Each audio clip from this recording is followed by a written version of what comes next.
Hello everyone who clicked on this video. Welcome to the first of these original videos, which is the working title I'm going with.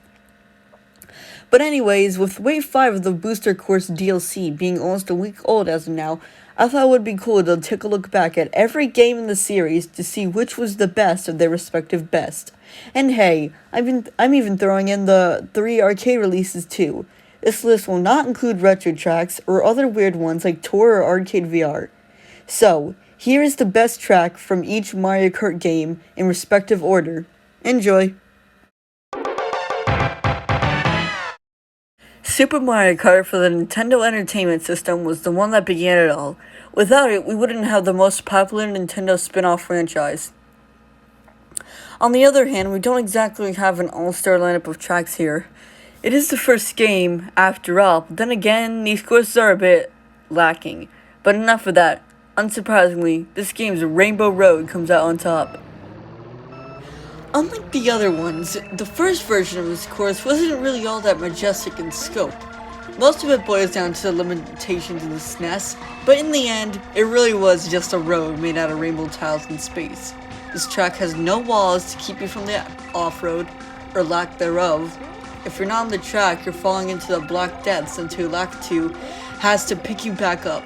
Aside from the flashy thwomps slamming down on the track, your biggest obstacle is keeping the lead with narrow roads and near 90-degree turns that are abundant. The music is swelled too, really creating the sense of, it really is the final track, and you better have that down, while still being a bop. A magnificent end to the beginning of what we now know as Mario Kart.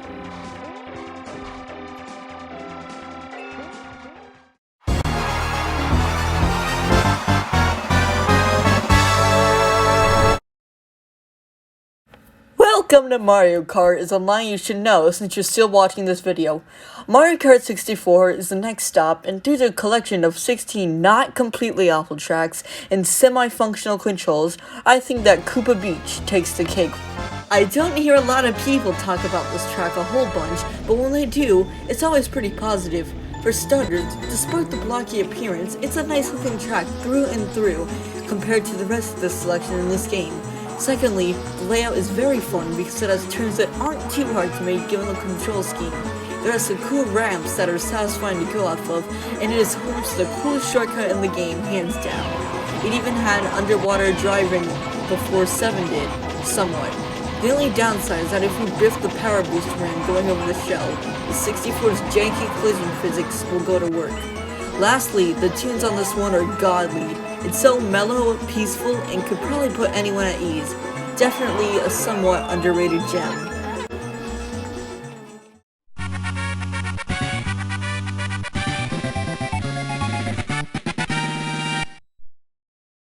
Mario Kart Super Circuit is certainly the odd one of the bunch.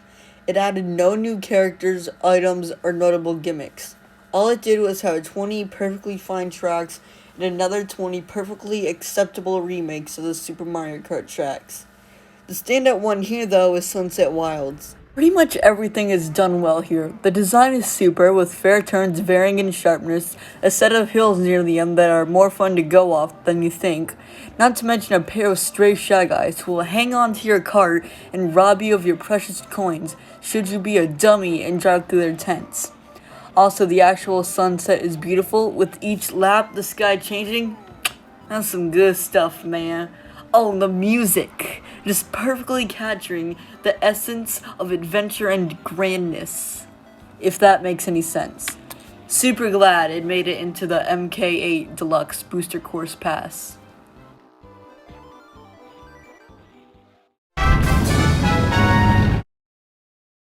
Making the jump from Super Circuit to Double Dash was like making the jump from Super Mario World to Super Mario 64. But hey! Did you know that the gimmick of this game is that there are 2 riders on a cart? And did you also know that my favorite track from this GCN classic is Wario Coliseum? Now you do. Being the only course in the whole series of Mario Kart to only have 2 laps allotted for it, Tour doesn't count, and sharing the same music with its brother course, Waluigi Stadium. I love how it's a linear playground full of insane ramps, a corkscrew turn, and a gaping hole roundabout where you can safely go around it or risk boost jumping over it to get a box. The turns can be a bit hard to conquer, but it feels amazing once you are drifting down. I'd say you're guaranteed to have a good time until you get hit off the track, in which you have every right to beat up your controller. It's a blast up until then though. Okay, the next installment in the series is Mario Kart Arcade GP, but TBH, all three of them are kind of the same, so we're going to take a quick detour to talk about GP, GP2, and GP DX. Sponge boy, get back on the grill. The customers already waiting, they already paid for the meal. So the first MK Arcade game literally came out a month before Mario Kart DS did, making it by far the shortest wait between two installments. Aside from that interesting fact, Diamond City here is a pretty neato best track. It is also coincidentally another Wario-ish themed track that has the same music as another track. Anywho, this is set in the bustling titular Diamond City. There's a good deal of twisty turns and a sweet downhill segment that looks right for this game's controls. Speaking of music, it has a cool techno feel to it that I could listen to for a while. Wario's bougie gold statues of himself in a hallway is something else I need to point out. Now, if only I could actually play this thing. Swear word, you been through the deal. Keep watch for that little boy that's plotting on me, I know he gon' steal. Mario Kart Arcade GP2 released only a year after the first one. Gee, I wonder how they got another one out so soon. They regurgitated 60% of everything, that's how. However, there was still a handful of new racetracks, and new items, and 2 new characters as well. So what was the best out of them? It may be a tired, biased pick, but I think Waluigi Stadium holds the record. This game's version of that name contains something only its Echo Course has, and then they're never seen again. Robo-dinosaurs. These ominous bloods hang their neck out over the dirt road, and they honestly are the coolest part of it all. Oh, did I mention dirt roads too? Well, guess what? This track is themed after Dirt Bike Stadium, so you know what that means? Boost pads and ramps, baby! Oh, and the music captures that vibe well, and really puts you in that excited mood. Again, where can I play this? Hey, gon' need some phone reply. Go get some tissues. Crush the crew, told the demands. And for the latest MK Arcade game, we have DX. Full name, Mario Kart Arcade Grand Prix Deluxe. The only one I've actually played in person. This does beg the question now, which one comes on top? Namco circuits it. While being a fun crossover between them and Nintendo, it also has plenty of boost ramps, a sick glider ramp part that lets you get a lot of air, but the one that struck me in awe the most are the flashy warp tunnels that take you to tunnels that reference other Namco games. It's too cool to be true. But thankfully it is.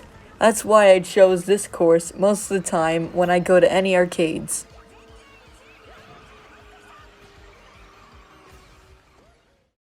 Now that we're out of the archaic woods, we're gonna get back on track now.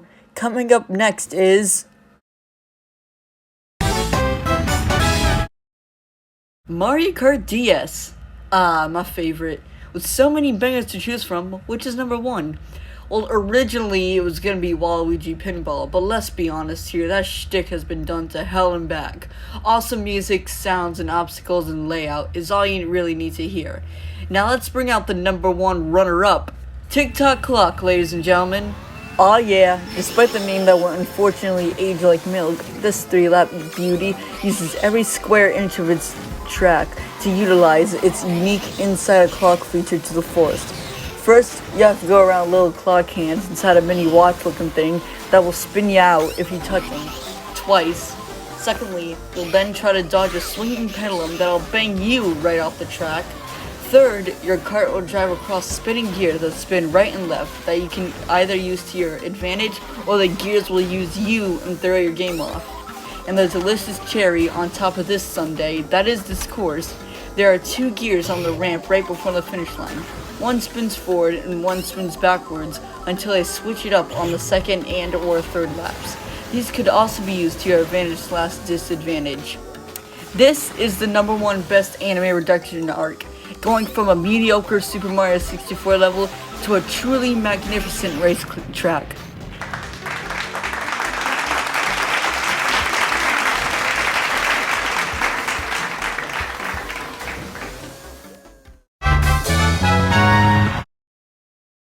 Arguably the most iconic one in the series, besides maybe 8, Mario Kart Wii is still popular to this day thanks to the ultra shortcut finders and the talented modding community. For now though, we're talking about the game's mighty fine 16 Nitro tracks. And the best one of those in my humble opinion is DK Summit. Fight me if you will, but let me explain first. So, straight out of the gate, you bang a sharp right turn and go head on into a cannon. So this is already a very cool one. But anyways, after you land on the snow, the rest of the course is you making your way downhill back to the line. And you'll meet a ton of bumps, holes, and half pipes. The bumps and power boost mounds are amazing to do tricks on, and those half pipes that line the edges of most of the track are an absolute treat to go up. You also have to dodge slow snow and snowboarding shy guys that do 360s on said half pipes. Oh, and there's more snow right before the turn into that old checkered line. And you didn't think this track would have banger music too, did you? You probably didn't, but who cares, it's a jam. Back before I had a phone, I'd just time travel this course, but my cart or bike would just sit there, taking in the music that will always stick with me. It's also home to single and double shortcuts, baby! Woo! Now I'm gonna move on before you aim any more pitchforks at me. See ya!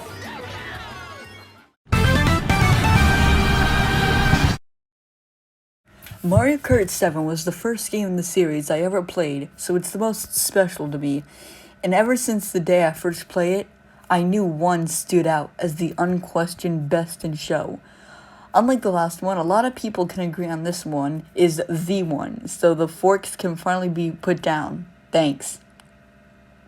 And now, 7's magnum opus is none other than the one and only Rainbow Road.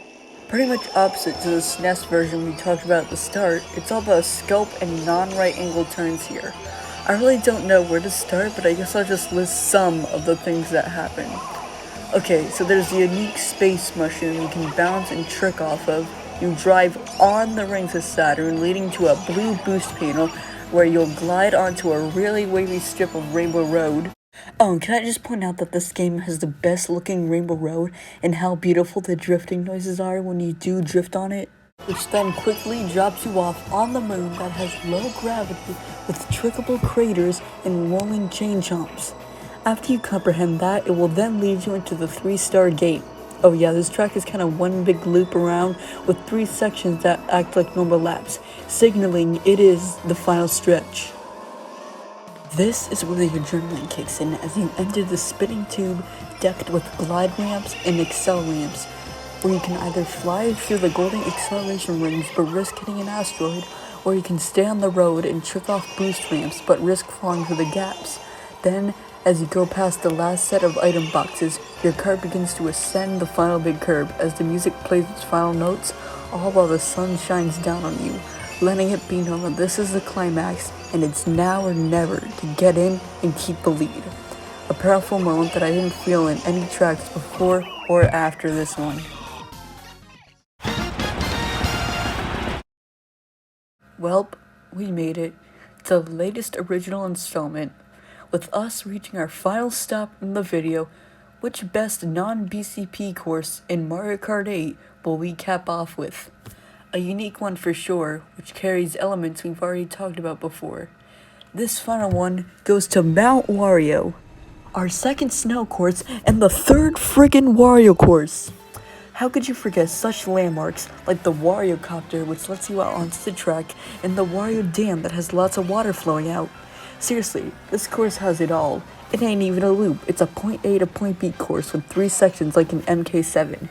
You go from drifting on icy curves, gliding in a dark cave with raging currents, then you're all of a sudden in anti-gravity driving across the wall of the aforementioned dam that leads out into the woods where there's lots of paths and stuff to trick on. And then the final section consists of bumpy trick snow that leads into a huge glider section with acceleration links to literally fly into the finish line, where you can wait for all the slowpokes while you finish the race and your character celebrates like a boss. Yes, please! I really want more of that in my tracks, Nintendo. and the music changes with each new area / lap you go through, so there's some nice bonus points for Wario Mountain. Wow, that rich fat man really knows how to make good tracks. Or he just paid some people to make them for him, which is way more in character for him. Way more. And that will do for this one, guys. It took a while to make everything you saw here, so please drop a sub and a like if you haven't already, and I'll be out with more content soon. Peace!